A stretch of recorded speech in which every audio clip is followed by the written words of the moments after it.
Mute it, right? Yeah, preferably mute when we're not talking.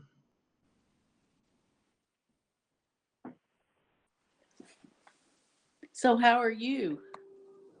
I'm doing well, thank you, Jean. How are you doing? Good. Are you enjoying this free time we all have? I have not experienced the free time. I work remotely, so it seems like I've just gotten busier since this all started. Yeah, I haven't really experienced any free time either. I know you've got a child at home. Yeah. Hi, it's Janet Dickinson. Hi, Janet. Janet. Hello, everybody.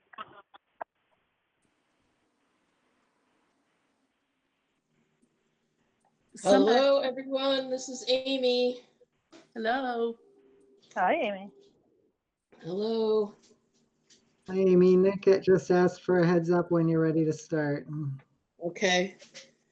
Who do we have here? Let's see. I think I've seen everyone except for Roxanne and Susan Hollins. Well, Susan just sent something saying she couldn't get in. Can you send her the number to get in? I already did. Okay. Oh, thank you. I don't think the mayor will be joining us. She has a conflict with the Economic Development Subcommittee meeting, I think. Something like that. So it sounds like we can get started. We have a quorum. I think that Susan Hollins just joined as well. Okay. Yes. Member Hollins, are you here? Yes, I am. Excellent. Oh, and Georgina. And Katie? Superintendent here. Hi, everyone. Hello. Okay, so Nick, we're ready to go and get started.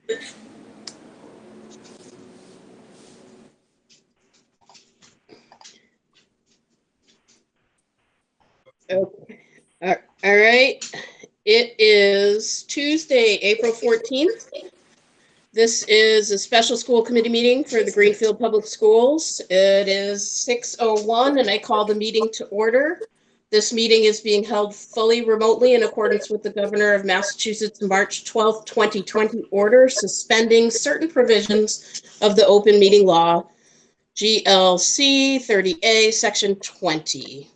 And let's have Secretary Johnson, please, can you do a roll call? Absolutely. Member Karen? Here. Vice Chair Ekstrom? Here. Member Hollins? Here. I, Secretary Johnson, am here. Chair Poyetti? Here. Member Wall? Here. Mayor Wiedegardner? We have a quorum. Wonderful, thank you. And I did neglect to ask, this meeting is being recorded by GCTV. Are there any other folks on the line who are also recording? Okay, hearing none, we'll move right into our first agenda item, which is the approval of the draft minutes from our last meeting, April 7th, 2020. I'll take a motion to approve. Chair Poyetti, this is Susan Farber calling. I'm attending now by phone, but I'm still waiting to join the video meeting, and I'm wondering whether someone will let me in. Oh, okay. So let you in. Are you using your GPS K-12 account? Yeah. There I go again. Thank you. Okay, I'll keep following. Sorry about that. No, that's okay. Thanks for checking. A motion to approve the draft minutes from April 7th. Should we pause and wait for the recording secretary, or I can handle notes until she gets here? Glenn, I'm so glad you keep me on my toes. I can hear. I'm okay. Oh, she's good. Okay. Thank you both. Then I'll try again for a motion. I move we accept the minutes. I second. That's okay. Member Wall and Secretary Johnson. Okay, any discussion? I have some comments. Ooh. That's horrible. Oh God, what is that? That is horrible feedback from somewhere. So a reminder that if folks are listening in to the meeting, it's really important to have your device or your phone on mute to help the call quality for everyone else. I think it was Member Hollins, you said you had a comment? Yes, I went through the minutes. I have a couple of comments. Sure. On section A, the remote learning plan, the fourth bullet, it says that Liz LaFond clarified. I think what I would like to say is that the chair related advice from Liz LaFond, we didn't have any message from her directly as we may. So I thought that was important. And I also disagreed, although I made the motion, but I said that I didn't agree that we had no role, particularly in approving a new program, particularly when there's a budget expense. And that wasn't in the minutes. And then under the pupil personnel services, let me see where that's, section D. The minutes say that the school system cannot undertake a search during the pandemic. What I recall from my vote, from my minutes, was that the superintendent did not advise us to do this, but I don't recall that it was impossible. We could not do it, but we were not advised. And lastly, on the vote,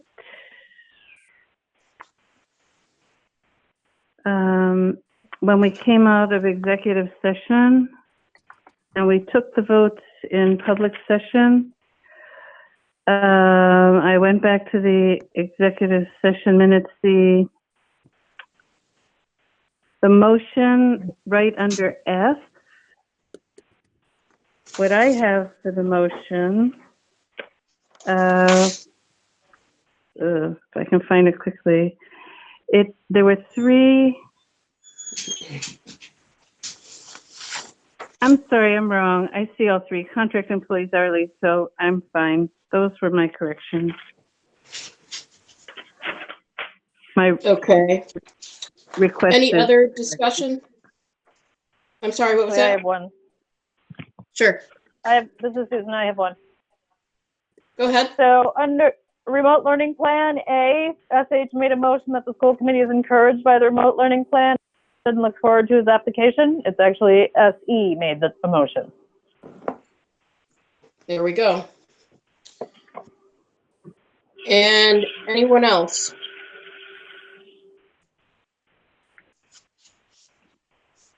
Okay, hearing no other discussion, I guess we can move to a vote on the minutes as amended.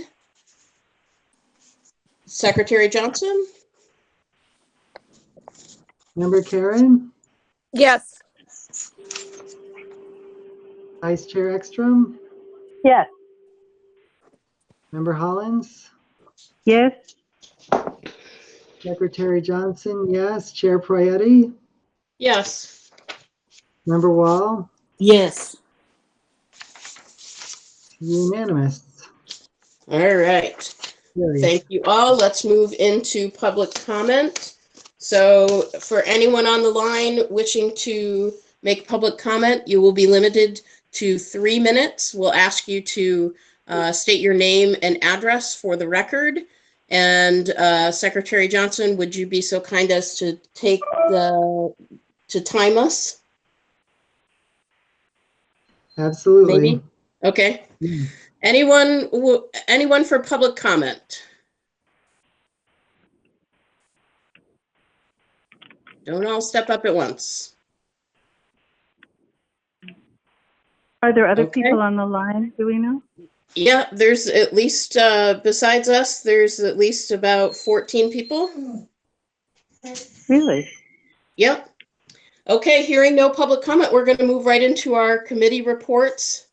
As chairperson, do I have a report? Well, the only thing I would like to report is that I am thrilled to be moving forward with the remote learning plan, and I wanted to acknowledge Superintendent Harper and Member Johnson and Member Ekstrom, who worked very hard with the union to put in place the items that go into the memorandum of agreement and go into the expectations for our unit members.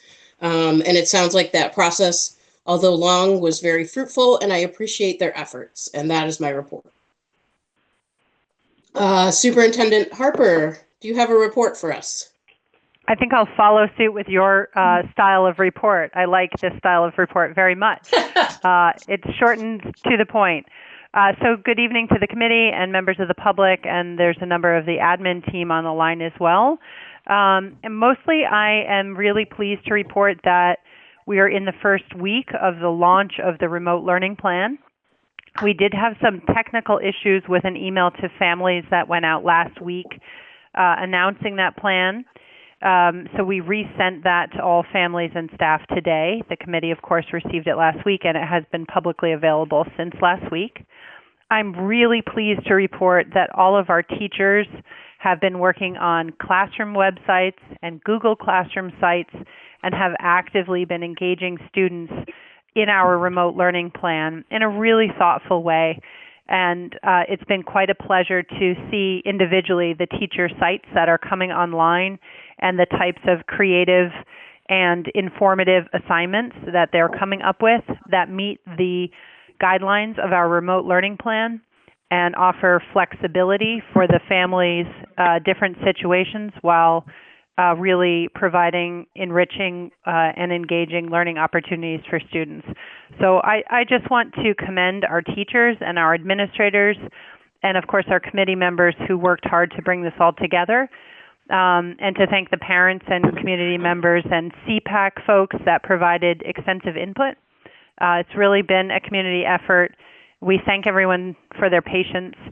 And again, I really am very proud of the work that's happened to this point, but of course it's very exciting to be fully into the launch. So I really want to thank everyone for their collaborative efforts. And the other comments I will reserve for our agenda items. Thank you. Awesome, thank you. Any questions at this point for the superintendent? Okay, so we'll move into subcommittee. Oh, wait, sorry. Yeah. I had it on mute. It took me some time. Okay, go ahead. I'm curious, Georgiana, is there a plan, or have you thought about in a couple of weeks returning to it and talking with various people and saying how's it going, what's going on, what needs to be changed, anything like that? I assume there is, but I'd like to hear it out loud. In regards to the remote learning plan, Member Ekstrom? Yeah. Yes. So, we've essentially asked people to launch this and implement it and then provide feedback. So we are aware of some questions, for example, from the public, and we may be getting ahead. But there's been questions, that have to do with decisions that have not yet been made from the state. So those are items that are sort of in queue as we receive additional guidance about the date of return to schools, for example. And so things like that could be incorporated into this plan as advice and guidance is emerging. But also we expect that this may evolve over time as we get feedback on how it's working and if there is, changing guidelines or any need to revisit it in the future. It's going to continue to be a work in progress, but we feel that we've put a really solid foundation and the initial results have been very positive. So yes, essentially we're launching implementation teams at the schools where they're continuing to work on how to streamline it and make sure that it's working well for all families and staff. Great. That's exactly what I was thinking would happen, and I'm thrilled to hear it. Excellent. Let the record note that I missed 90% of that because I was chasing the dog who was barking at a neighbor. Her response was, yes, we're totally doing that. Okay, great. Any other questions or comments for the superintendent? All right, so subcommittee reports. Any committee have a report, maybe budget?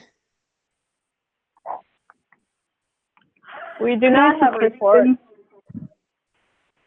No? Can I, Do you want- let me just finish quick? Let me just finish quick and then budget does not have a report, but I do think it's time that we all got together and looked at everything based on what the mayor has given to the city. I hear there's a PDF of the book out there somewhere. Of course, we'll get a copy of that, and then look at not only cuts that may need to be made, but also thinking about what the state has had to say or will have to say about the 21 budget in relation to schools. So I would like for the school committee to allow us to do that, but of course that's a decision that has to be made by the group as a whole. Sounds good. Okay. Could I, Someone else had a comment? yes, this is Sue Hollins. Sure, go ahead. I think it's really important that the budget subcommittee meet and maybe that we can, other members interested can meet. I can't speak for anyone else, but I feel like I have very little information about this year's budget.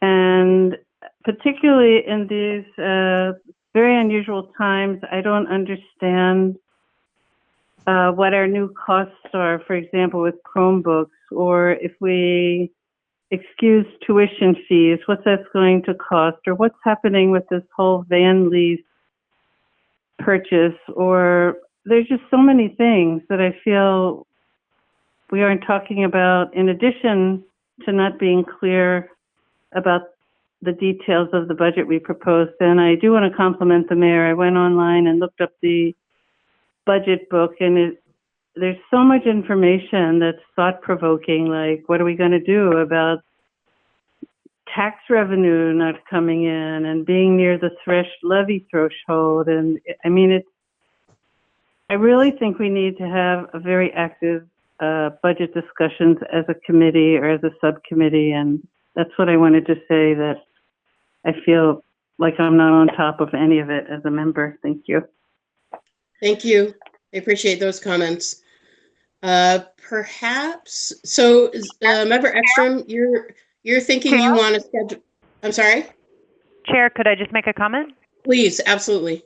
I think there were 3 items noted, and 2 of them are on the agenda for discussion tonight, specifically to bring them to the committee for public discussion and financial impact. Yes, you're talking about the Chromebook purchase and the AUL tuition. Mm-hmm. Yep. Okay. If I may, there are others. I just thought of those, like food services. Usually, there's just a lot of detail about revenue and expenditure, and I like understanding what we're doing with our finances, and I just feel like we need much more information these days. And the comment is noted and appreciated. I don't think you're alone in that. I think we all need to spend some time on it. The struggle has been since the shutdown, we have the capacity pretty much only to deal with emergency situations, which is, you know, what we're, I can't remember. I literally can't remember if this is our 3rd or 4th school committee meeting since the shutdown, but it's easily too many. And what I do think we need to look at some budget stuff. I definitely know that there are certain things that we don't have enough information on yet to be able to make any determinations. We're hearing from the state today with some initial guidance around fiscal year 21 budgets and adjustments to those. So things are rolling out in a kind of sporadic way, and certainly the budget piece related to 21 sounds like we might have to go entirely back to the drawing board, and we will do that. We certainly, I think as a school committee, we can talk now about a charge to the budget subcommittee so that they can have a meeting. And as we know, any member who wants to attend is welcome to attend, but we should talk right now about what charge we would give the budget committee at this time. Just real quick. Sure. Susan, this is Susan. I want you to understand all of those. I've been thinking about all of those things a lot. as Jordana and the chair or Amy are aware, just so you understand that I haven't let that stuff leave my mind either. This is Jean, and I don't know anything with the budget, and would love to have a subcommittee meeting so you could fill me in. Of course. Could I make a motion then? Please. I'd like to move that the budget subcommittee become active during these unusual times, and that a first study be how our current year budget revenues and expenditures are impacted by the coronavirus pandemic. Susan Farber, did you get that motion? I'm sorry, there was a little hiccup in the audio, so I have most of it, but not all of it. Can you read us what you have? Sure. That the budget subcommittee met, and that its first study is how our current year budget revenues and expenditures are impacted by the coronavirus pandemic. But there was something after that the budget subcommittee meet that my audio hiccuped. I think I said it's become active. I think that's what it was too. Become active. I understand these are emergency situations and you can't be doing everything at once, but I just think we have to start with where are we? That's a good starting point.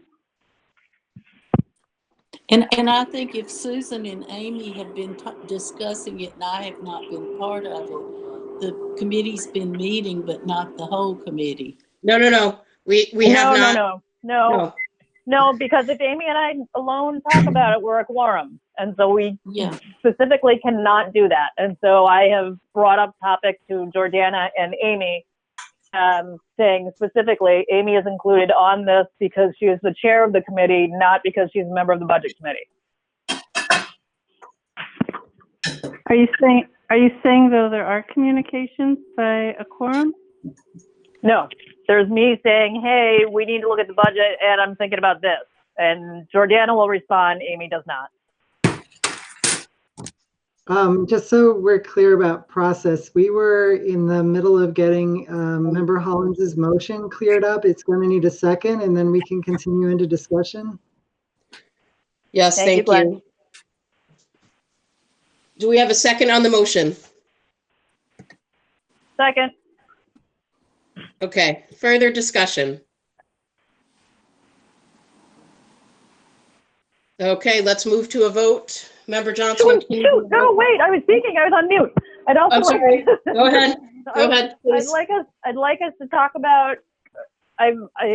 Motion is very large, and we can probably put a lot of things underneath it. However, I would like us to specifically talk about the 21 budget and the actions that we need to take, and what it is, thoughts of how we are going to meet our expenses in the best ways possible.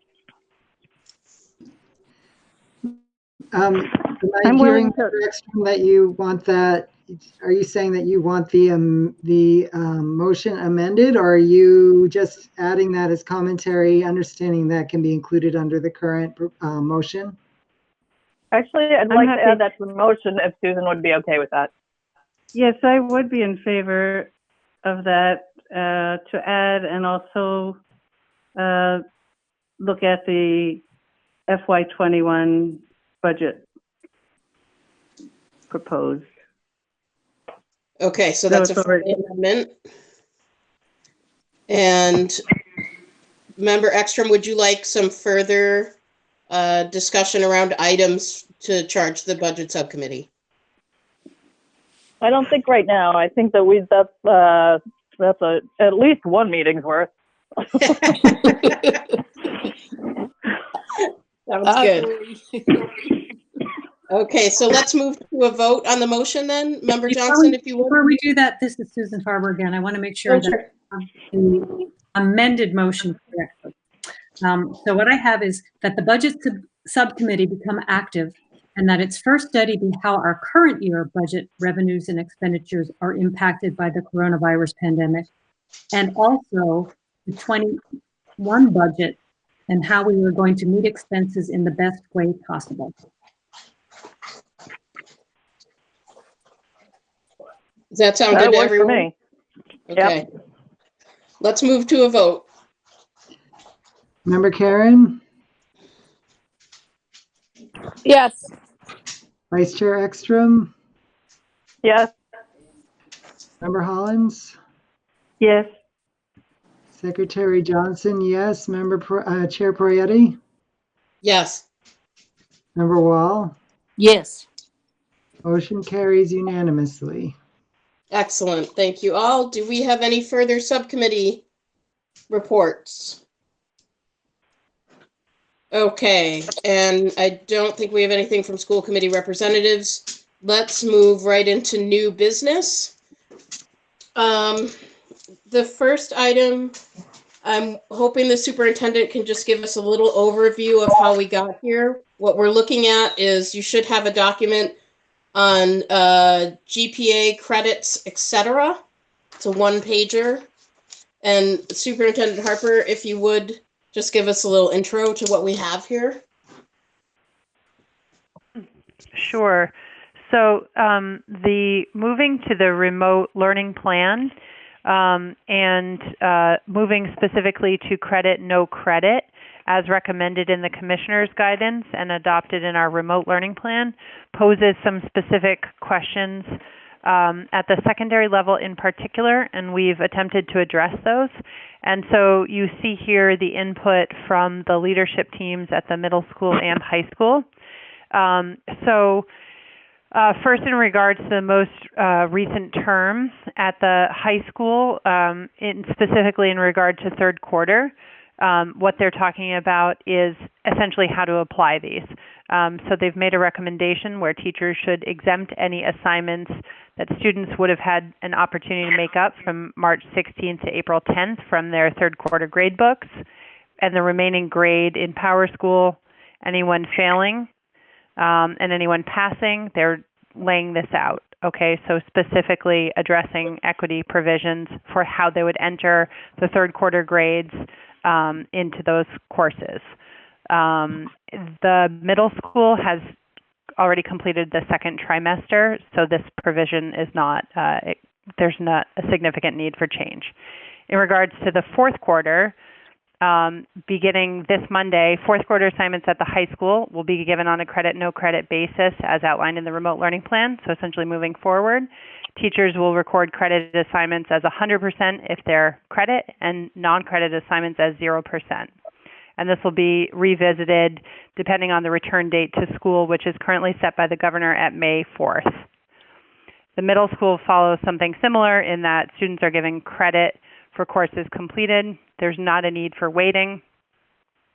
They were proposing that the report cards feature term 1 as previously reported, term 2 reported under the previous grading system, and then term 3 switching to credit or no credit.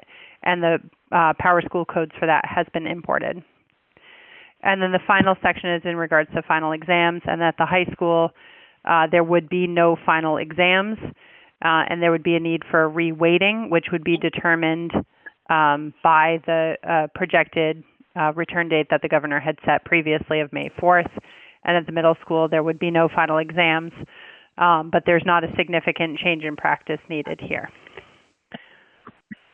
So essentially, these are ways that we're trying to work out the credit details that are especially important for GPA and weighting, and answering some of the questions that students and families and teachers have around how this translates and some of the practical questions. I also believe that both Principal Patnode and Principal Dole are on the phone if there are specific questions, but that is the information that we'd like the support of the committee in adopting this way of moving forward with our new remote learning plan. Thank you. That's helpful. So what I would like to do at this point is get a motion. We do have to approve or not approve this as a policy. And I'll get a motion and then we can have further discussion, especially if there's questions for Principal Dole or Principal Patnode. Motion to support the policy as put forward by the superintendent. And a second? So moved. So moved. Sounded May like that was Member Ekstrom. I make a clarification? Please. This would be an implementation, but would not be a policy change itself. So it would be a procedure that we would implement for just during school closure. Oh, thank you. That is an important distinction. Thank you. Further discussion or questions? I have a couple of questions. Sure. Go ahead, Member Hollins. This is Hollins. I'm mostly at the high school level. Do I understand that?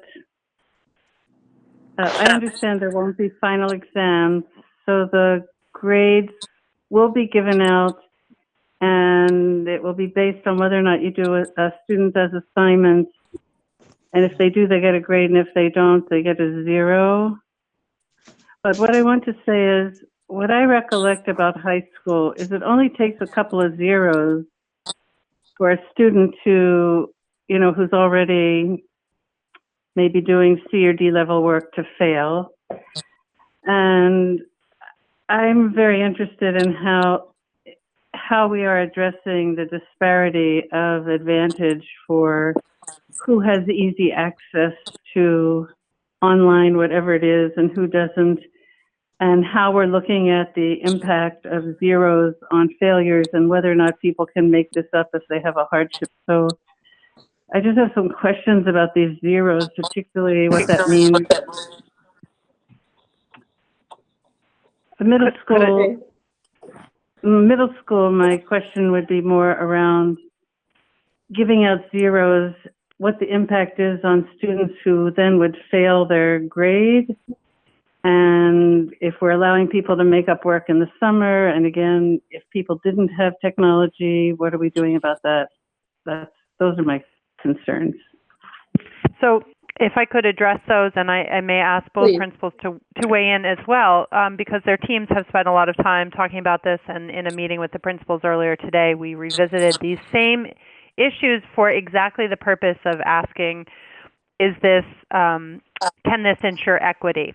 So I want to back up a little bit and talk about the learning plan just for a moment and remind people that there are very clear expectations laid out in the remote learning plan that follow the commissioner's guidance that essentially say that the assignment of credit or no credit is puts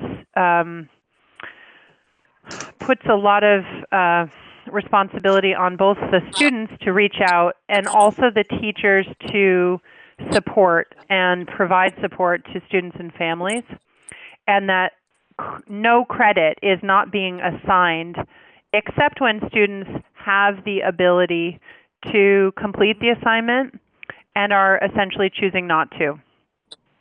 And we have had some parents that have essentially said, we're not interested in completing these assignments, although we do have access to technology and internet. And we do need to ask students to engage in their responsibility to complete learning assignments while schools are closed and to connect with their teachers. And this is designed to allow flexibility as opposed to grading, which we felt would be inequitable. If a student has a color printer and an internet access and a dedicated laptop at home and is able to do quote-unquote A work, and another student may not have such technology but is able to participate as best they can, and might result in a typically C or D work, but not based on the student's actual academic ability, that actually creates more inequity. So what we're doing here is simply saying if a student is engaging to the best of their ability and working with the teacher to address any questions or concerns, the teacher can assign credit for that work completed. If the student is not engaging at all, and the teacher has reached out to them, or the administration has reached out to them, or the guidance staff has reached out to them, and the student is not completing assignments, but not due to a hardship or some other reason, then the school has the ability to assign no credit. And I want to specifically commend the high school for a system that really helps. The staff are actively trying to support students in this. At the district level, we did provide Chromebooks to every student to ensure that they would have access, and we also shared internet information. We know that there are a smaller number of families that still don't have internet access, and we also shared, as a stopgap measure, we shared the Wi-Fi information for some of our schools that they could actually access from the parking lot if somebody truly needed internet right away. And we're very pleased that GCET has worked with the schools in the city to roll out some other affordable options to families that might not otherwise right now have internet access. So we've put quite a lot of thought into how to lower the barriers to make sure that all students can engage in learning activities. And with those supports in place, we feel that credit and no credit is an important way to help motivate the learning to continue. May I ask a follow-up question? Sure, go ahead. I'm curious about, because some of this will only work as much as you have teacher buy-in. And my question is prompted, and I'm going to forward an email that I got to the principal and let her deal with it because I don't want to. But my question is prompted by one of the teachers sending an email to my daughter that said, if you want to do this, here's this. That's not so much an assignment as, you know, if you're bored, let's roll around and try this out. So I'm just curious, do you have any sense of sort of teacher buy-in to what we're trying to do? I think the question you're asking is a little bit different. So there are some assignments that are sort of additional. They might be enrichment. They might be kind of above and beyond. They might be, you know, without knowing the specifics of what you're looking at, teachers might be posting the required assignments for the week and then offering an extra sort of extension activity. And that would be totally appropriate. So I think there are different ways that we can do this. I was on a call with the commissioner earlier today, and he said there are lots of ways to skin a cat. I happen to like cats. I don't skin them that often, so I don't I don't know if I would have chosen that expression. But you get the point. Okay. There's lots of ways to do it. And I think we're going to work out any you know, bumps in the road in the first, you know, week or so here of implementing. Yeah. So I encourage people with questions like that to please reach out to the teacher or the principal and just say if there's a question, if you need clarification. But again, this is more broadly. So if you're completing learning assignments for that term, you're going to get credit. If you're not completing any learning assignments for that term, and you're not reaching out and saying, hey, I'm having difficulty, it's because I don't have, you know, a Chromebook or internet, and there's just no engagement, then the assignment would be no credit. Follow up? Please, Member Hollins. I have a couple additional questions, but it's not because I think I know the answer. They're just questions. One is, can students request an incomplete and be able to do assignments over the summer if they have some reason for that? That's one question. Another is, I listened in on a national webinar today what different people are doing. Some schools where students don't have internet access are providing something the schools buy. I forgot what it's called, a hotspot or something. I remember I got one of these once myself that gives you immediate internet access wherever you are. And some schools were letting students do things using their phone. They were giving up on Chromebooks where it was impossible for families to organize that. And there was a lot of discussion, which was also on my mind. I think Chair Priotti brought this up last time. All of this is fine for students who are intact and motivated, but we have students that are at risk and are unmotivated, and they take a lot of support.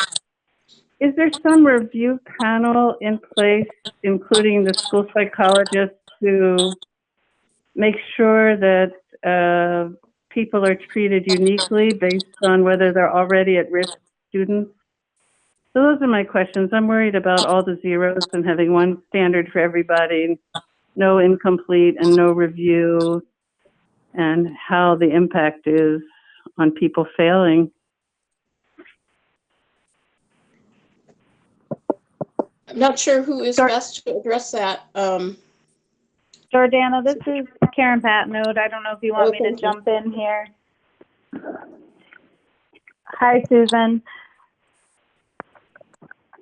Sometimes Jordana's phone cuts out, so if you don't hear her, it may be that she's getting back. Can you hear me now?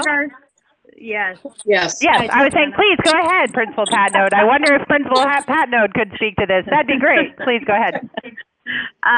With regards to the incompletes and summer assignments, Susan, we put this at a May 4th deadline under the governor's date right now, and we will be reviewing if that date gets extended. So that is definitely something that will be in conversations, but nothing that's been decided yet. With regards to a review panel, I think what you're asking is possibly, do we have a system in place where kids won't fall through the cracks because they are doing the work from home? And I have 10 PLT meetings every week. We have a student support team meeting. We have a guidance meeting every week. And we go through our 500 kids, and we have a Excel Google sheet that is set up so that we can make sure our assistant principals and our guidance counselors are following up and connecting with anyone who may not be engaging. So I think we're trying to put in good systems to support our already vulnerable students, but also to support all of our students during this crisis, really. Thank you for doing all that and having that concern for all the students. I feel a lot better knowing that. Thank you, Principal Patnode. Do we have any further discussion at this time? Questions?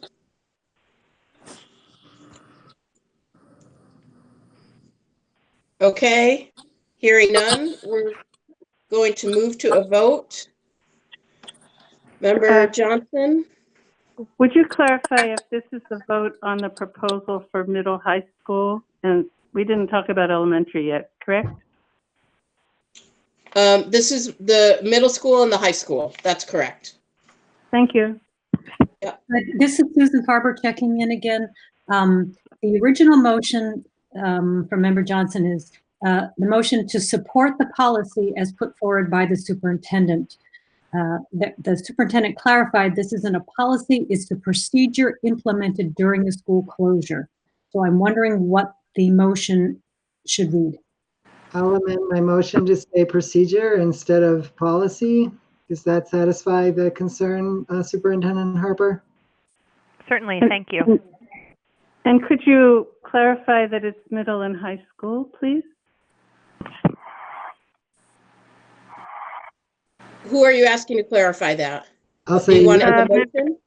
Member Johnson, the procedure is put accept that middle as and a friendly amendment. Yes. I forget who seconded. Maybe Member Ekstrom. Yes, you're correct. Wait, what? We need your sign on for a friendly amendment, changing it from policy to procedure and including the language that this is about middle school and high school. Works for me. Are we ready to vote? I believe we're ready to vote. Member Karen. Yes. Vice Chair Ekstrom. Yes. Member Hollins. Yes. Is that a yes? Yes. Oh, okay. Secretary Johnson, yes. Chair Proietti. Yes. Member Wall. Yes. It is unanimous. Wonderful. Thank you. Good discussion on that as well. I appreciate that. Okay. Technology and Chromebook purchase is the next new business item. I want Chair to, Prayati? please. Member Hollins asked about elementary, and we provided this information because it's relevant to the discussion. I think the document came a little bit later into the packet, so if people don't feel prepared to comment on it tonight, that's okay, but we are trying to provide clear guidance to educators as they grapple with report cards and implementing this new plan. So in your packet, you have some proposed language that addresses what credit, no credit might look like at the elementary level. Elementary principals are also with us on the phone. They worked on this together and proposed some language. And the challenge here is that at the elementary level, we use a standards-based report card. It's an entirely different system, and it helps parents understand their child's progress on the learning standards that are expected in a particular grade level. Our remote learning plan specifically states that we're not going to be introducing primarily new material. So we may not be progressing through the standards as we would be in the course of a typical school year. And this begs the question, how do you score a child on a report card when the content is not as expected? And then applying the credit, no credit, principals felt it was more appropriate to send a letter to parents and simply outline that your child has been working towards the learning assignments with the same types of supports that we just talked about. At the elementary level in particular, classroom teachers working with Title I teachers, English language teachers, the principal, guidance counselors, special educators, really work together to try to provide safety nets for children. So they're reaching out. I've seen a number of exchanges already where teachers are trying to make sure that they've had contact with all of their students and supporting them. If, despite that, a family does not engage in any learning assignments, then they would not get credit for that term. And likewise, if a child is participating, although that may look different from family to family based on their situation, they would get a letter that states that their child is getting credit for progressing through their learning assignments. And so you have a packet that simply states those proposed letters home, which could reflect this change in the remote learning plan. Thank you. Thank you. I don't see that in my packet, but I probably just missed it somewhere. Does everyone else have that? It's document? page 19 of 24 pages in the file that Laurie sent out today. Thank you. So Jordana, are you asking for us to approve the elementary piece as well? I would appreciate if the committee could engage in some discussion of it. If a vote is possible, it will give teachers direction as they're working on report cards and how to approach this with families. Sure. I'm sorry for the confusion, everyone. So let's move into the document regarding elementary. And I would take a motion and then we can discuss. I'll make a motion. It may not be the motion you want, but I'll move that we pick up the discussion of credit, no credit at the elementary level at our next meeting. Do I have a second?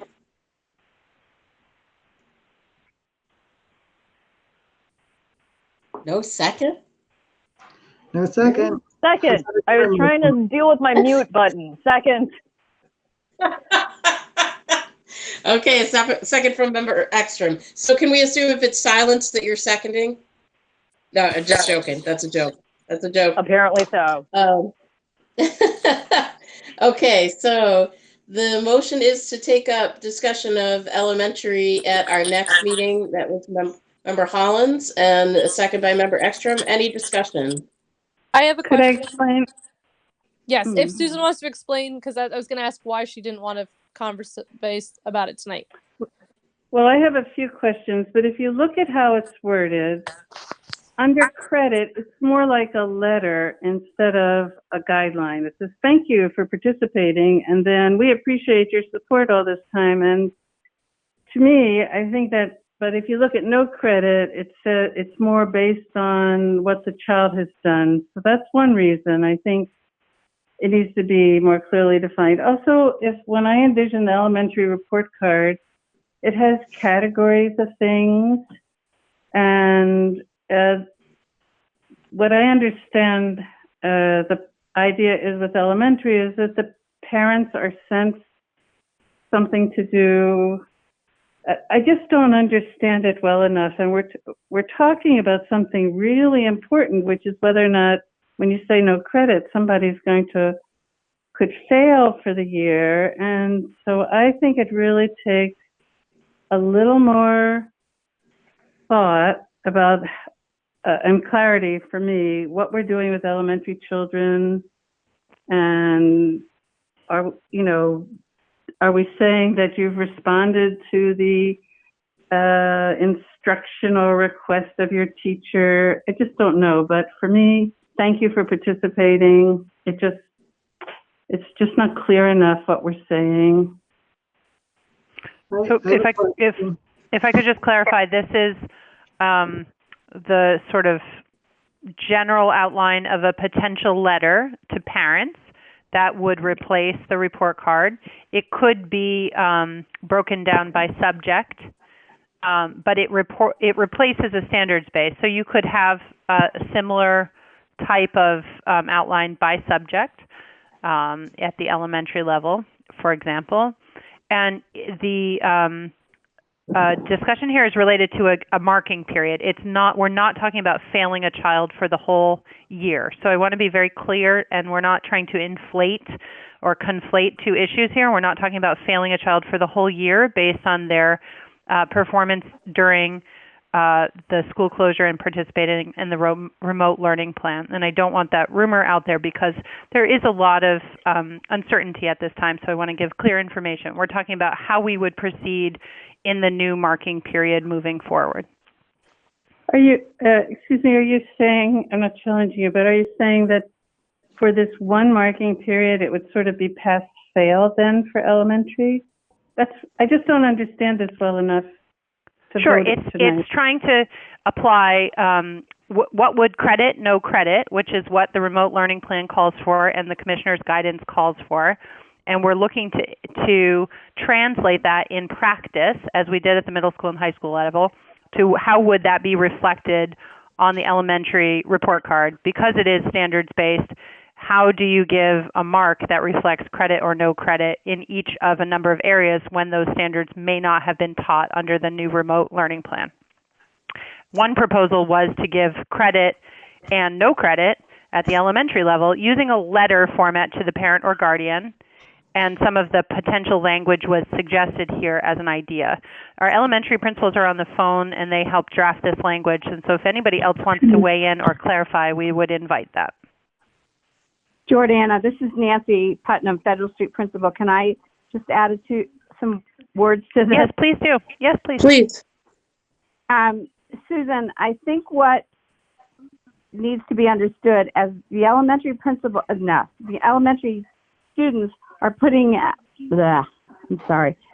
out a menu of assignments for the students every Monday. And in that menu or in that assignment comes reading, math, science. They also assign the specialist schedule for the day. So if on Monday, a particular class might have phys ed, Angelo Thomas has submitted a link that the kids can go and do that. I think with that said, that our kids are responding to that. It's only been 2 days, but we do have a lot of people that are actively participating in this, and we're getting a lot of response from it. So I think that's what we're basing it on. And if this continues after May 4th, this is what we're going to have to use, is what the teachers are putting out there. It covers each one of those groups that I know you are looking at, Susan, when you're talking about that. Does that help at all? Well, this is Susan. I think what you're talking about sounds great. I don't think the document we received does justice to what you're saying.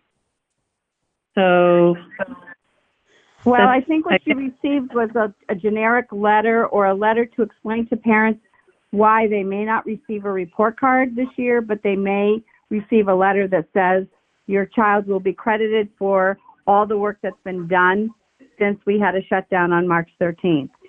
And if it continues after May 4th, then that becomes more important for the parents to understand why we are following everything we can online, our remote planning.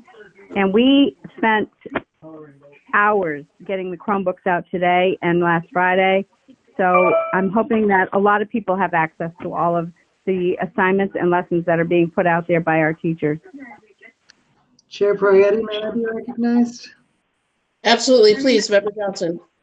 I guess I'm hearing, I'm not hearing any, I'm hearing support for the broad contours of what is happening, but I'm also hearing an interest from committee members to be able to delve into the documents a little more. Is there something that we could give you tonight that would be useful in terms of moving forward, as well as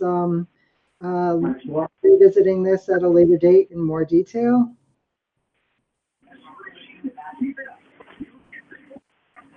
Jordiana, that goes to you, I guess.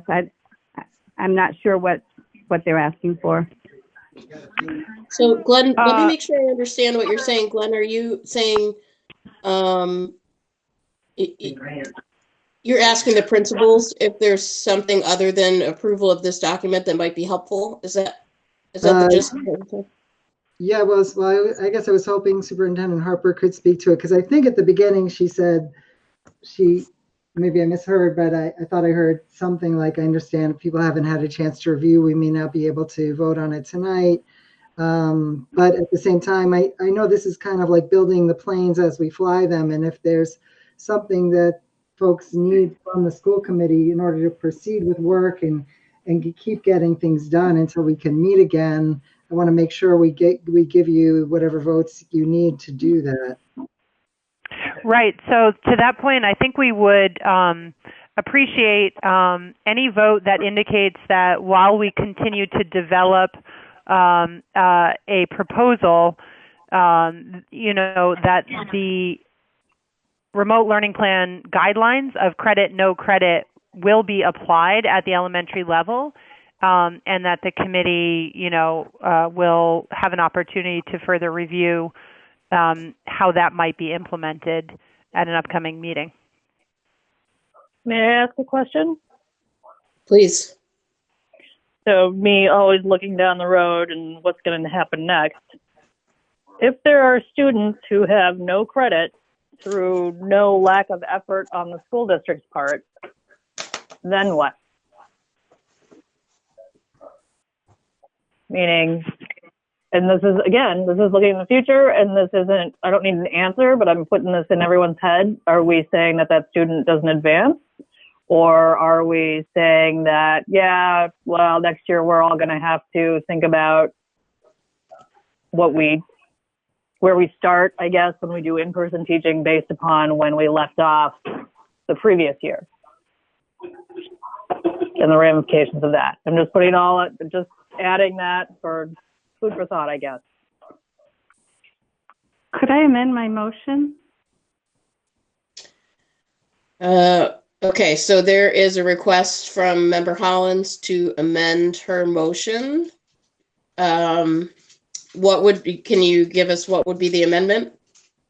I'd like to add to the motion, or suggest adding, and appreciate efforts of administrators and teachers to develop clear credit, no credit guidelines for elementary students. But you're still asking for this to be put off for a vote on it at their next meeting? Yes. The person who seconded would need to accept that as I can't remember my Robert's rule at the moment, but I think so. It's me, and I'd need to accept the amendment. I guess I'm curious, what more are we going to talk about? I mean, it'll get fleshed out more if we're feeling acceptable with what it is now. Why not roll now? I just don't think the way it's worded is at all clear. Thank you. We appreciate your support. I don't think that's a clear guideline on credit, no credit way. Could I just address this? This is not a guideline. So once again, this is proposed language in place of a report card that is a summative after extensive outreach and guidelines are in place. So this is not a guideline. It is literally a potential text of a message home in place of a report card. It is not intended as a guideline.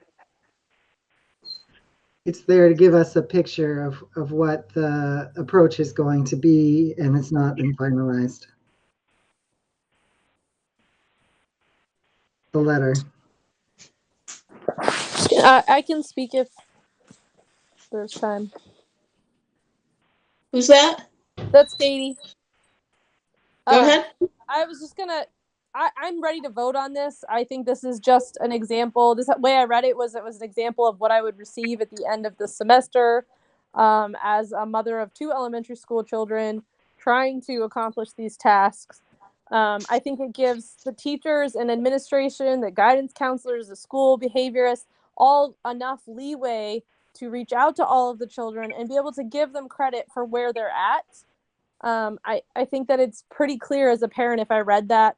I participated, my kid got some credit. I chose not to participate, I didn't get credit. But when I say I chose, the whole theory of this whole thing is that you were given the opportunity to participate at whatever level you could, whatever that means for your family, what you're capable of doing.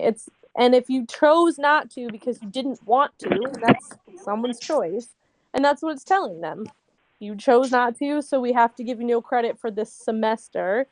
But it's an elementary student. It's not like the high school. It's not this rocket science that we have to keep going around and around about. Thank you, Member Karen. So we have a motion on the table to push this decision on this to our next meeting. And it was amended in some way that I'm forgetting. Sorry. To add an appreciation, an expression of appreciation, I think. Oh, thank you. So let's see. Are we ready to vote on this motion, or is there further discussion at this time?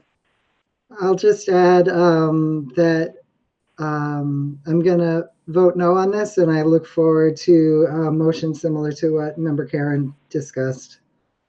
Thank you. Why don't we take a roll call vote? Member Johnson, please. Member Karen? No. Vice Chair Ekstrom? No. Member Hollins? Yes, this is just moving it to another meeting. Yes. Secretary Johnson? No. Chair Proietti? No. Member Wall? Yes. Yes. All right. The motion fails 4-2. So at this point, that motion has not passed. I would entertain another motion. I'll give it a go. I move that we accept the proposed concept of credit, no credit as the way of grading the elementary school, with the understanding that the language given to the families will possibly change, but the understanding of how it will be graded with this credit, no credit system is the same. Which was a terribly wordy motion. Sorry about that. And is there a second? I'll second. Second from Member Johnson. And Susan Farber, do you have what you need? I can read it back to make sure that Member Karen has, that she and I agree on what I've gotten down. Please. So the motion as I have it is that we accept the proposed concept of credit, no credit as a way of grading elementary school students, with the understanding that the language given to families will possibly change, but understanding that credit, no credit is the thing. All right. That the language, let's see. I just want to it's not that the language we see tonight may not be the exact language given to families. That's what I'm trying to say. But the concept will remain the same? Yes, but the concept will remain the same.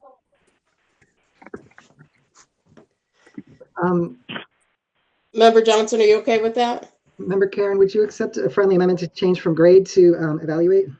Yes.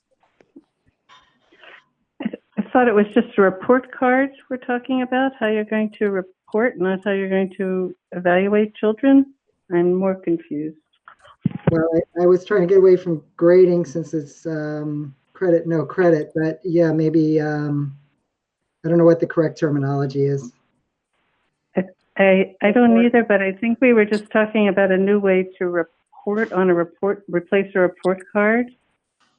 Yeah, so maybe the amendment is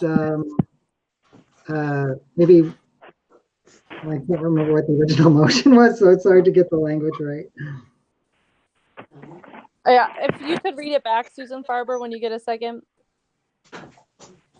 Yes.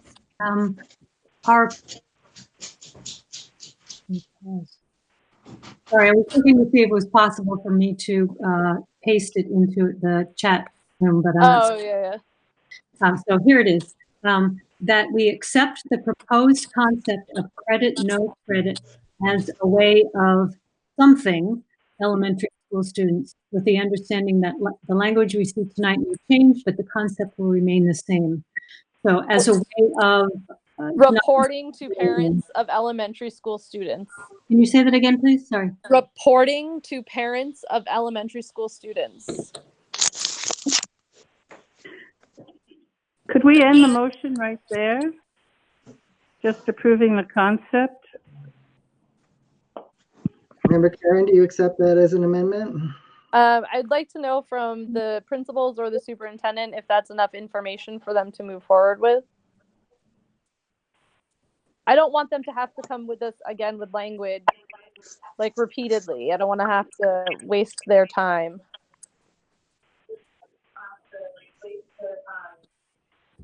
Why am I hearing myself? We can all hear you twice. Susan, do you want to read us what it is as it is now? Yes. That we accept the proposed concept of credit, no credit as a way of reporting to parents of elementary school students, with the understanding that the language we see tonight may change, but the concept will remain the same. Do any elementary principals on the line want to weigh in?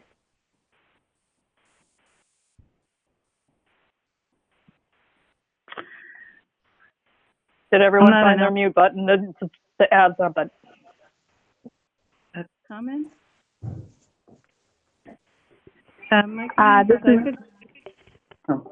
Go ahead. No. Okay. This is Nancy. I would just say that that's fine at this point. We have no idea what the extension might happen, and it may change. But at this point, May 4th is the deadline that the governor has put out, and we'll work towards that until May 4th. Thank you. Thank you. Any further discussion? Okay. One more comment. Oh, sorry. Okay. Go ahead. I was just going to say, I'm comfortable with the motion and approving the concept. I think we can do a better job with what we actually write out for parents that's clearer. That's all. When you say we, you mean, can you clarify? I just want to say, guys, we're in a pandemic and we're coming up with 50-page learning plans, and this came late to the committee, and as we said at the beginning, I would appreciate not having public criticism of our school administrators. We've already tabled, for further the details. Could we all just be mindful of the constraints we're working under, and our employees are at halftime when we're having public criticism of folks that are working around the clock. Thank you. I'm sorry, that wasn't a public criticism. It absolutely was. Let's move to a vote. I think we've all heard enough on this issue. I'd like to move to a vote. Member Johnson? Member Karen? Yes. Vice Chair Ekstrom, Yes. Member Hollins, Yes. Secretary Johnson, yes. Chair Poyetti, Yes. Member Wall, Yes. we are unanimous. Wonderful. Let's move on. We're talking next about the technology and Chromebook purchase. I want to make sure I am very. I mentioned I can only be on until 7:15 today. Yes. So when Another you topic, have this to might be a go. good time for me to, yeah, I do have to go. Yep. And so, Member Ekstrom, would you take over the roll call voting, please? Yes, ma'am. Thank you. Thank you, Member Johnson. I appreciate you being with us. Sure. Bye. Good luck. Bye-bye. Okay. So technology and Chromebook purchase. Someone else want to speak? Was someone interrupting? Okay. I want to be very clear on this. There's been some confusion over what is happening with Chromebooks, and I want the superintendent to interrupt me if I misspeak. But in the case of our Chromebook situation in the schools, we have gone through a massive undertaking of cleaning them all up, the ones that already belong to the district, and giving those out to students in a orderly and socially distance appropriate manner over, I think, 3 days. I saw as a parent some amazing outreach in order to determine if our family needed any technology from the schools. And I can only imagine what it took, the effort that it took from everyone involved to make this happen. I don't have the exact number. Is it around 300 Chromebooks that we gave out, Superintendent Harper? 485. Thank you. 485.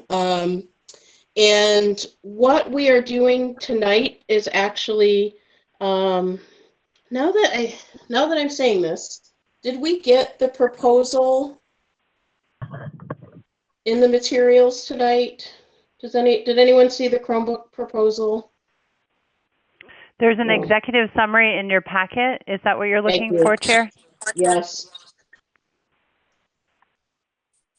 What page is it on? Anyone know?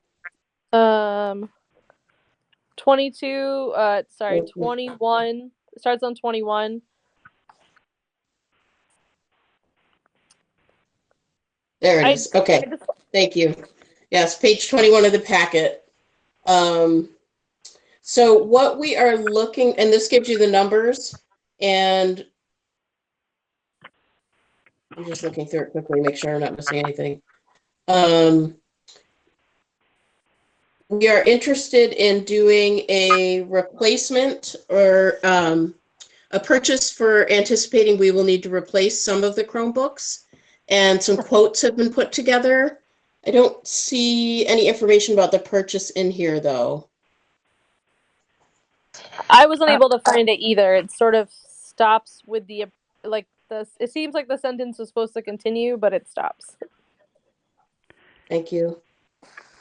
If the information did not reach the committee, I would not ask you to take a vote on it tonight. There was a quote that was requested by our Director of Technology and through our business manager and the city's procurement officer. There was a quote put together based on the lending of these Chromebooks for home use and the anticipated wear and tear and the need for some additional cases. There was a quote put together for 500 Chromebooks that essentially means that we can continue to cycle these Chromebooks back into the school building. The Chromebooks that are out now are on loan. We do need them back. We rely on them for state testing and our instructional program when we resume school. And we know that because they're having extensive use now, in addition to what they would have gotten in classroom use, that we'll be replacing them sooner than later based on this distribution program. We feel it was really important to get Chromebooks out, and we know that our participation in remote learning activities skyrocketed as soon as Chromebook access was possible for many students. So this simply was a game changer. Without it, students would not have been able to participate, and that was a real important consideration and one of the reasons we did not launch the remote learning plan before earlier in the year before we could get this program together. Having said that, I think it will be important to plan ahead now to ensure we have adequate Chromebooks to continue our state testing and our instructional use in the classroom. So if you don't have the quote in your packet, then I would say, although the numbers may change slightly, that we should bring this back to you, and we would be looking for the committee's support to purchase additional Chromebooks in the manner that we've described and as laid out here to support our school district use, and that those are not, it's not holding anything up in the remote learning plan, but there is a national back order, as you can imagine, and so we want to get that process rolling. And the purchase amount is in the ballpark of $141,000 for those Chromebooks based on the quotes that we have received working through the procurement process so far. And if Steve Nemberko, our business manager, is on the line, if you want to add anything else, you're welcome to. Steve, are you on the line? Yeah, I'm here. Hello. Hi, how are you guys? Yeah, basically, Carol got a quote from Trinity 3 for $141,000. They're 500 Chromebooks with a 5-year warranty. Trinity 3 is the only one that offers a 5-year warranty. Most only offer 2 or 3-year warranties. And we did work with Phil, and we are able to procure these under the emergency procurement, given the need and everything else for that. So we are set to go when you guys are ready to go, and that'll be a nice. And we could possibly shoehorn this into any type of reimbursement through the COVID reimbursement in the state aid program. Through the CARES Act? I'm sorry, what was that? CARES Act? CARES Act. I'm sorry, yes. I couldn't hear you. Through the CARES Act? Yes, yeah, it would be through the money coming to the state through the CARES Act. And Steve, are you certain of the amount of the quote? Yeah, I have it right in front of me. It is $141,000 even. Okay. And anyone else on school committee? Am I correct? I do not see this quote in the packet. Is that correct? I don't see it either. I don't either. There was more to be put in. I think it just didn't get added. Yep. So how would we like to proceed? I would entertain a motion of any sort. I would entertain a motion to send it to the budget subcommittee. I would also entertain a motion to approve the amount now without seeing the quote. Motion to table, however you guys want to approach it. I have a question, if I may. Do we need a motion before I can ask a question? Go ahead and ask your question. All right. Len's not here anymore, so you can ask your question. Sweet. So we had talked about in the early stages of the budget, Carol had come to our budget subcommittee meeting and said we need 500 Chromebooks, essentially. We've loaned out Chromebooks to everyone. Of course, they're going to have more wear and tear because they're in everyone's house and people are using them. Is this number somehow related to the ones that we were expecting to have or expecting to need, or is this solely because of the coronavirus? So I would say this is the bare minimum in terms of replacement of what we expect to see based on keys that need replacement, machines that need servicing, based on the roughly 85 that went out as of today. We know that number is higher. If we could do 1,000 Chromebooks, that would be beneficial to us. But again, this is strictly for the replacement amount that we think is related to the COVID response, and that's for tracking purposes also. So this is related to the Chromebooks that went out and any more devices that need to be repaired over the course of the time. Thank you. How about a motion? I believe the mayor has just joined us. Roxanne, are you on the line? I am on the line. Hello, everyone. Hello. Hi, Mayor. All right, So- I'll make a motion. Please. Motion to have the budget committee further review the cost of additional Chromebook purchases at their next budget subcommittee meeting. Second. So we have a motion from Member Ekstrom and a second from Member Wall. Any further discussion or questions? I'm a little nervous about just saying, sure, let's do that, and not actually seeing a number. What do you mean not actually seeing a number? Not having a number in my packet in front of me that says X Chromebooks are going to cost this.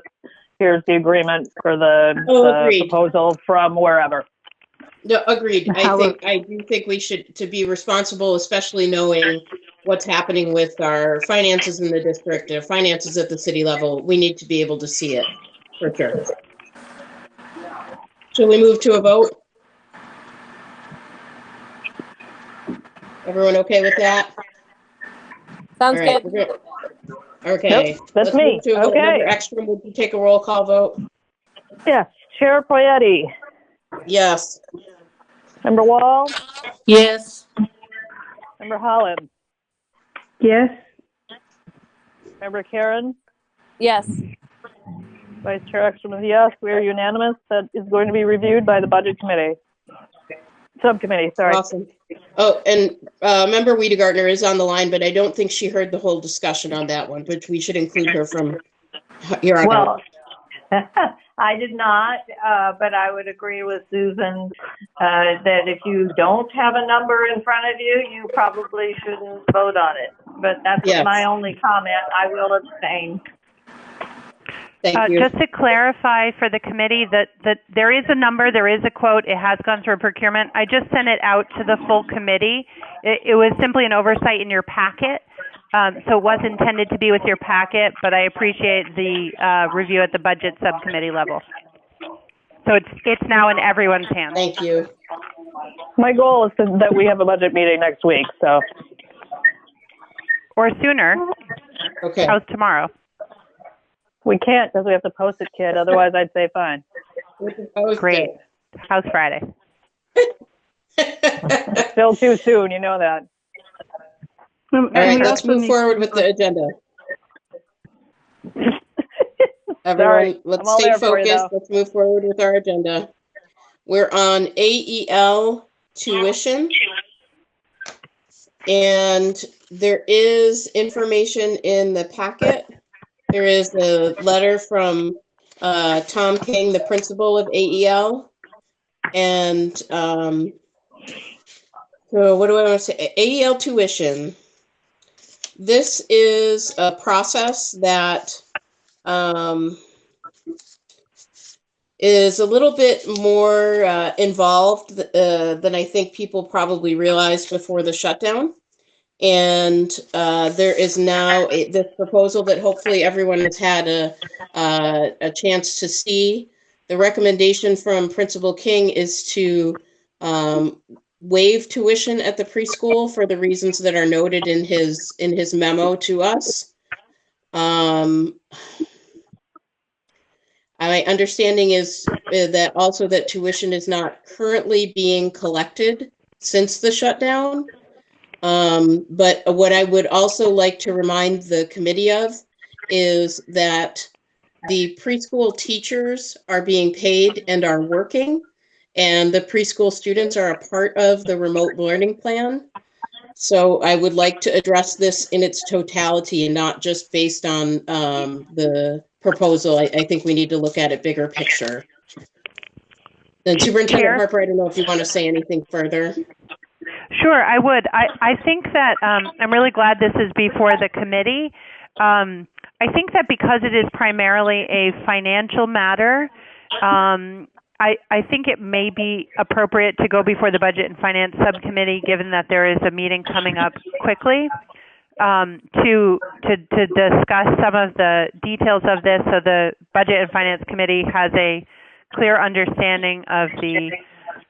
Oh, the background is terrible. If there's anybody that can mute their phone and isn't, that would be very helpful. I wanted to just note that we have a number of families who have changed their financial position during the time of the school closure and related to employment status, and so that's factored into Principal King's notice to the committee, and then also the change in the times of the length of the day are primarily how tuition rates are set. So those are sort of particular details that need to be addressed in this vote, and I think a Budget and Finance Committee meeting would allow some time to fully address those details, and that would be my recommendation. Thank you, Superintendent Harper. Based on that, I would entertain a motion. Like a simple one, a motion to move the AEL tuition discussion to the budget subcommittee. I'll make the motion. Okay, I got a motion from Member Wall and a second. I think that was Member Ekstrom. Yeah. Any? We're gonna need more than one meeting. I'm just saying. Any further discussion? Yes, I'll make a comment. Please. I think we should not only understand the cost implication. Clearly, we're not going to, but also we need to understand what amount of money we're going to add to our budget this year and how we will address that. Any further comments or questions? Yeah, may I make a Please. comment? I do want to mention that we have special education students who attend AEL, and as they are students, regardless of what we do about tuition, and those students are not paying for any tuition, their services will likely still need to be provided regardless of whether we are charging for tuition or if the teachers are actually teaching. Period. Correct. That's a thought. Right. Any further discussion or questions? Okay, let's move to a vote. Member Ekstrom, roll call vote, please. Chair Poyetti. Yes. Member Wall. Yes. Member Hollins. Yes. Member Karen. Yes. Mayor DeWitt Gardner. Sorry. Mayor Weedy Gardner? She's probably muted. Abstain. Abstain. Abstain. Okay. Thank you. Member Ekstrom says yes. So we are moving the AEL tuition discussion to the Budget Committee. Okay. Remote learning plan. Let's move on to the remote learning plan. Superintendent Harper, since it's been a full almost 48 hours since we started using the remote learning plan, do you have a detailed report for us of how it's going? Well, I can tell you that I get about 1,500 emails a day from Google Classroom sites in those 2 days. So in all seriousness, I really I want to take a step back and say the remote learning plan is really a tremendous collaborative effort. I think you folks have been involved in it throughout. I really want to thank the teachers for their flexibility and jumping into something that hasn't existed in the past. For almost all teachers, this represented a totally different way of having a classroom and trying to reach their students. And if you have ever been a teacher or have known a teacher or have spent time in a classroom, you know that teachers make their classrooms places that are inviting and welcoming and safe and creative and wonderful places to learn. And teachers have a challenge of how do you create that online? One way we did that was through our YouTube channel. We have over 4,000 views and over 150 subscribers. But the best way that that's happening is through the individual contact that teachers and students are having, through guidance counselors reaching out, through special educators providing services, through PT, OT, speech services. I want to thank our special educators who are doing all of these things and also working with families to develop special education student remote learning plans. And, you know, to all the parents, this is a tremendous shift. And I really want to thank the parents who have been patient while the district has grappled with this and who are helping their own students at home. You need to understand that we're not asking you to be the teacher. We're not asking you to suddenly know all the Common Core math standards. We are doing our best to meet you. It's been pretty amazing to see the... Ooh.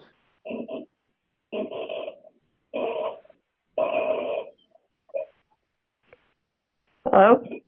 Jordana, I don't know if you can tell, but you're really cutting out quite a bit. Okay. Not sure what's happening there. Your phone is cutting in and out. All right, I'll put it on hold. You all can talk about the learning plan. We'll listen to Selma. Okay, so the remote learning plan is in operation. Last week, our motion was that we were encouraged by the remote learning plan as presented, and we look forward to its application. The plan is now implemented. Do we want to entertain another or different motion related to the remote learning plan?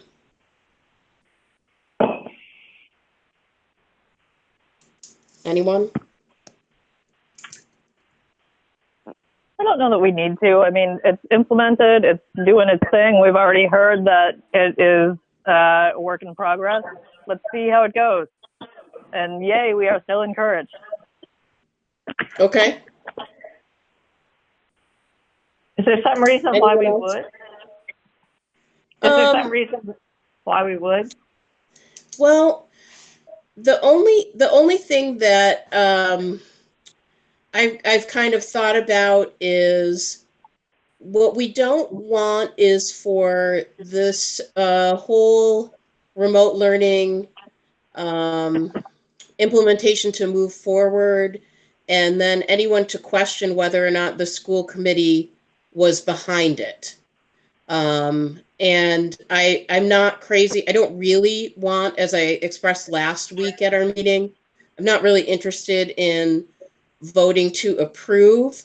But I think we want to say that we support the implementation or something along those lines so that there's full support at all levels for working with this very innovative and unexpected, unprecedented plan.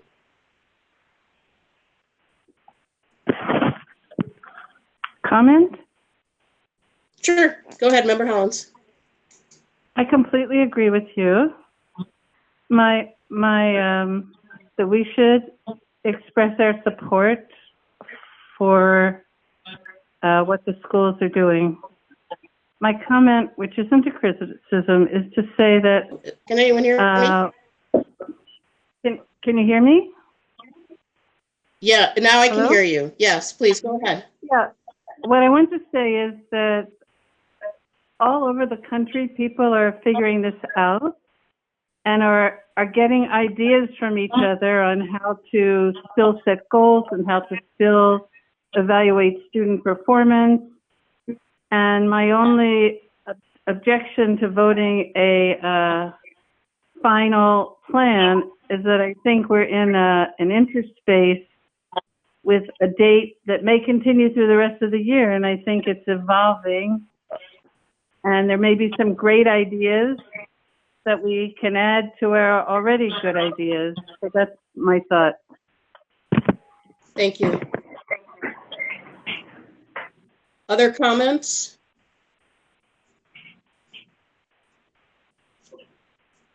Okay, so do we want to move forward and perhaps revisit this item at our next meeting? Just as a check-in, does that make sense? Yes, it does. And not at the next budget meeting.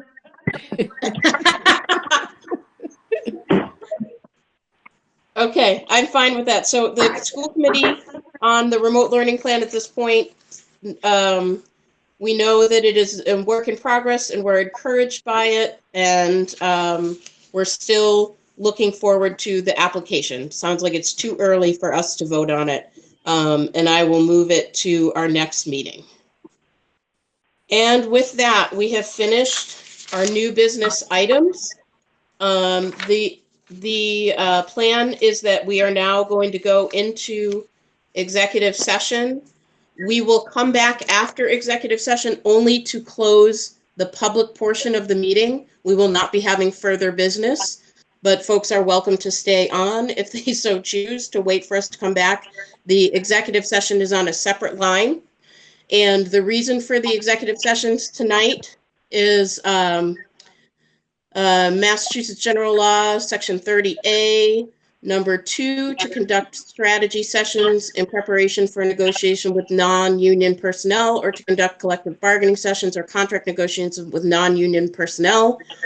Reason 3, to discuss strategy with respect to collective bargaining or litigation if an open meeting may have a detrimental effect on the bargaining or litigating position of the public body and the chair so declares. And then finally, number 10, to discuss trade secrets or confidential, competitively sensitive, or other proprietary information provided in the course of activities conducted by a government body as an energy supplier. Okay, not an energy supplier, but it is related to, good Lord, that's long. It is related to transportation, and we'll leave it at that. I don't see that listed in here, but that was the one I was told to use. So we are moving into executive session with a vote, correct? We need a vote. Yes. Member Ekstrom, would you be so kind? Oh, someone made a motion. Very good. Yes. Member Wall? I'm sorry, who made the motion to go to executive session? Who seconded it? I think second. Member Ekstrom? Sure. I'll second. This is Collins.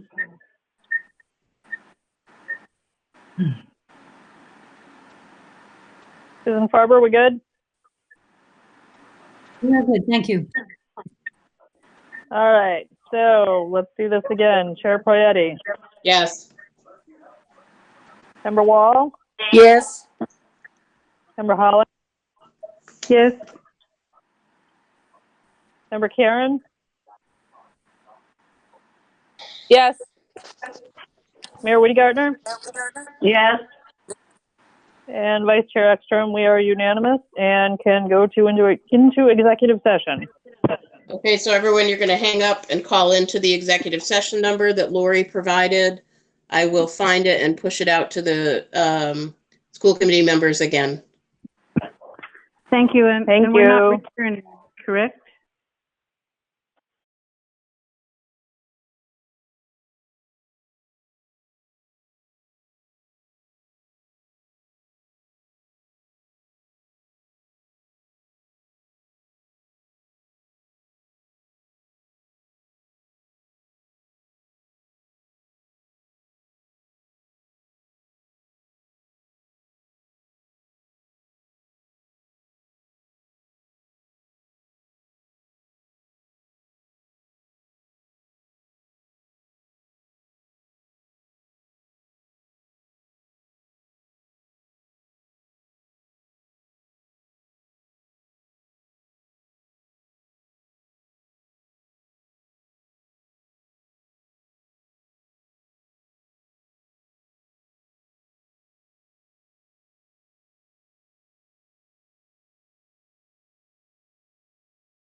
Yeah.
adjourned the special school committee meeting for Tuesday, April 14th?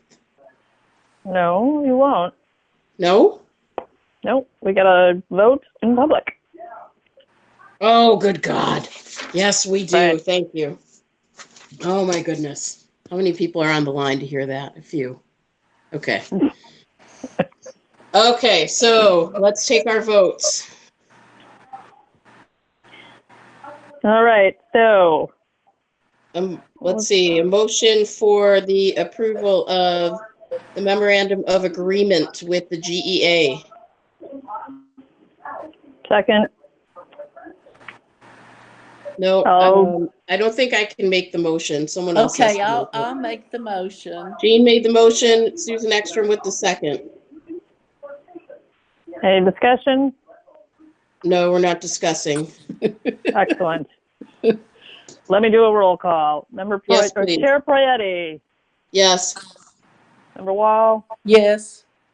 Member Karen. Yes. Member Ekstrom. We are unanimous. Okay, and the mayor's out of battery on her phone and cannot rejoin us. Okay, so now we're moving on to Appendix A. That is the Unit A expectations in the remote learning plan. I would like a motion to approve Appendix A. Raise a question.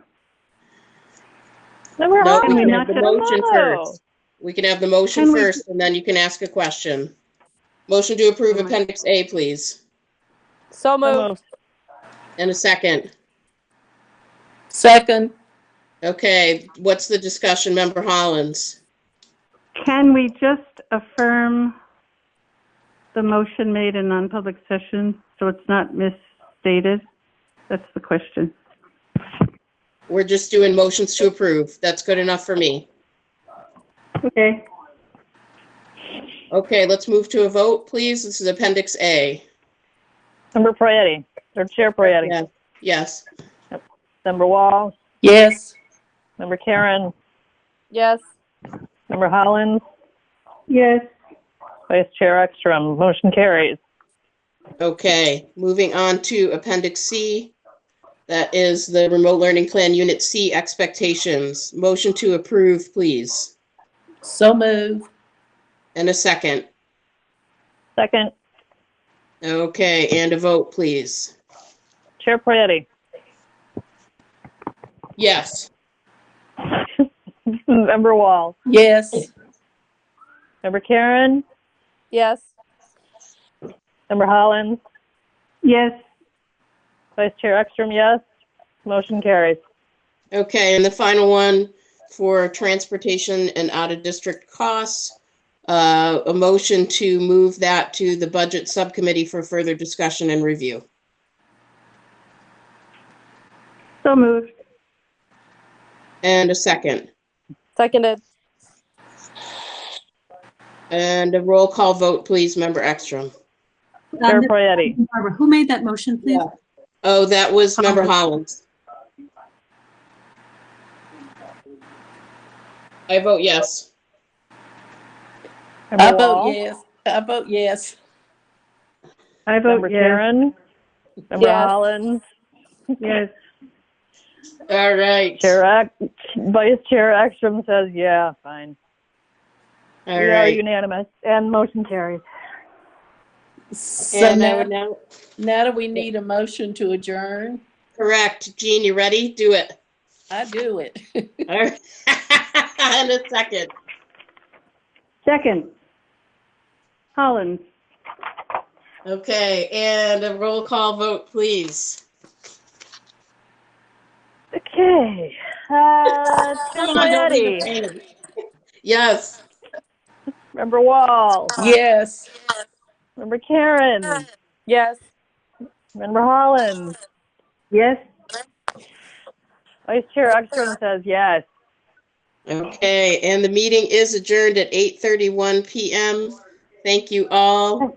Susan, I Look expect to forward- have an email about budget subcommittee